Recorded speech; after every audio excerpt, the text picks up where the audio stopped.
Profits were not the only motive. There was also revenge. The money changers never forgave the czars for their support of Lincoln during the Civil War. Also, Russia was the last major European nation to refuse to give in to the privately owned central bank scheme. 3 years after World War I broke out, the Russian Revolution toppled the Tsar and installed the scourge of communism. Jacob Schiff of Kuhn Loeb and Company bragged from his deathbed that he had spent $20 million towards the defeat of the Tsar. Money was funneled from England to support the revolution as well. Why would some of the richest men in the world financially back communism, the system that was openly vowing to destroy the so-called capitalism that made them wealthy? Researcher Gary Allen explained it this way. If one understands that socialism is not a share the wealth program, but is in reality a method to consolidate and control the wealth, then the seeming paradox of super-rich men promoting socialism becomes no paradox at all. Instead, it becomes logical, even the perfect tool of power-seeking megalomaniacs. Communism, or more accurately socialism, is not a movement of the downtrodden masses, but of the economic elite. As W. Cleon Skousen put it in his 1970 book, The Naked Capitalist, power from any source tends to create an appetite for additional power. It was almost inevitable that the super-rich would one day aspire to control not only their own wealth, but the wealth of the whole world. To achieve this, they were perfectly willing to feed the ambitions of the power-hungry political conspirators who were committed to the overthrow of all existing governments and the establishments of a central worldwide dictatorship. But what if these revolutionaries get out of control and try to seize power from the super-rich? After all, it was Mao Zedong who in 1938 stated his position concerning power. Political power grows out of the barrel of a gun. The Wall Street, London axis elected to take the risk. The master planners attempted to control revolutionary communist groups by feeding them vast quantities of money when they obeyed, and contracting their money supply, or even financing their opposition if they got out of control. Lenin began to understand that although he was the absolute dictator of the new Soviet Union, he was not pulling the financial strings. Someone else was silently in control. The state does not function as we desired. The car does not obey. A man is at the wheel and seems to lead it, but the car does not drive in the desired direction. It moves as another force wishes.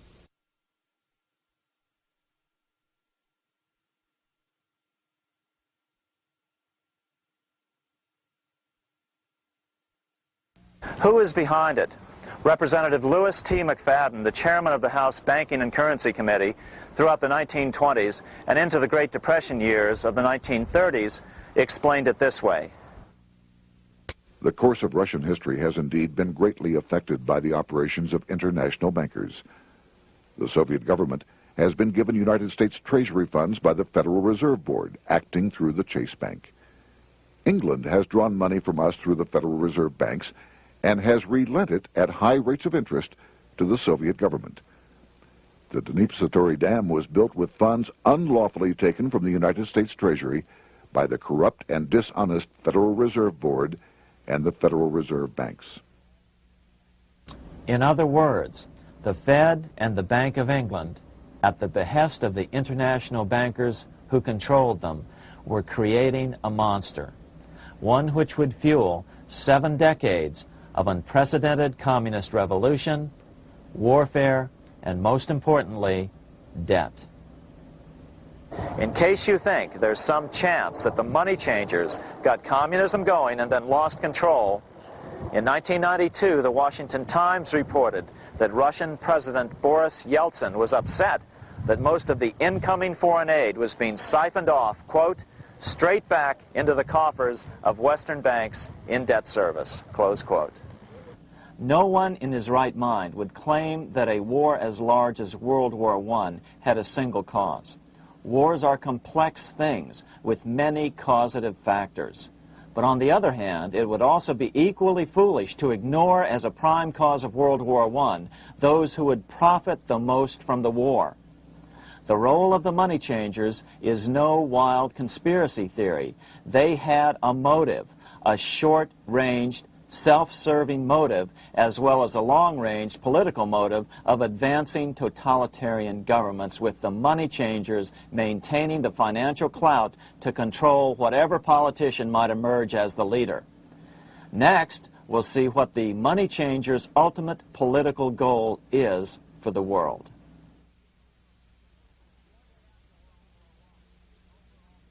Shortly after World War I, the overall political agenda of the money changers began to be clear.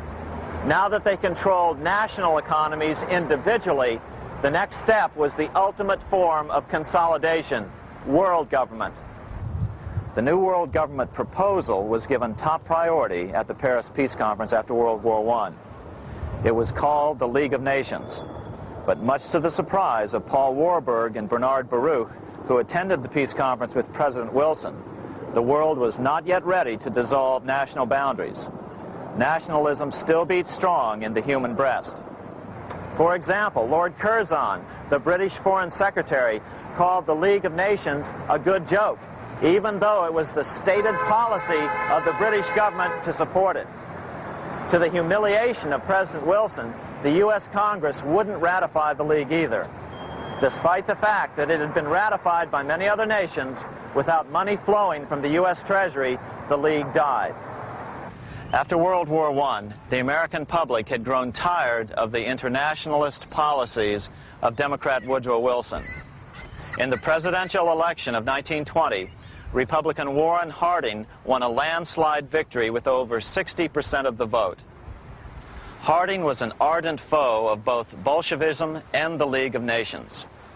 His election, which opened a 12-year run of Republican presidents in the White House, led to an unprecedented era of prosperity known as the Roaring Twenties. Despite the fact that the war had brought America a debt 10 times larger than its Civil War debt, still the American economy surged. Gold had poured into the country during the war, and it continued to do so afterwards. In the early 1920s, the governor of this bank, the Federal Reserve Bank of New York, a man named Benjamin Strong, met frequently with the secretive and eccentric governor of the Bank of England, Montague Norman. Norman was determined to replace the gold England had lost to the U.S. during World War I and return the Bank of England to its former position of dominance in world finance. On top of that, rich with gold, the American economy might get out of control again, just like it had done after the Civil War. During the next 8 years, under the presidencies of Harding and Coolidge, the huge federal debt built up during World War I was cut by 38%, down to $16 billion, the greatest percentage drop in U.S. history. During the election of 1920, Warren Harding and Calvin Coolidge ran against James Cox, the governor of Ohio, and the little-known Franklin D. Roosevelt, who had previously risen to no higher post than President Wilson's Assistant Secretary of the Navy. After his inauguration, Harding moved quickly to formally kill the League of Nations. Then he quickly moved to reduce domestic taxes while raising tariffs to record heights. Now, this was a revenue policy of which most of the Founding Fathers would certainly have approved. His second year in office, Harding took ill on a train trip in the West and suddenly died. Although no autopsy was performed, the cause was said to be either pneumonia or food poisoning. When Coolidge took over, he continued Harding's domestic economic policy of high tariffs on imports while cutting income taxes. As a result, the economy grew at such a rate that net revenue still increased. Now that had to be stopped.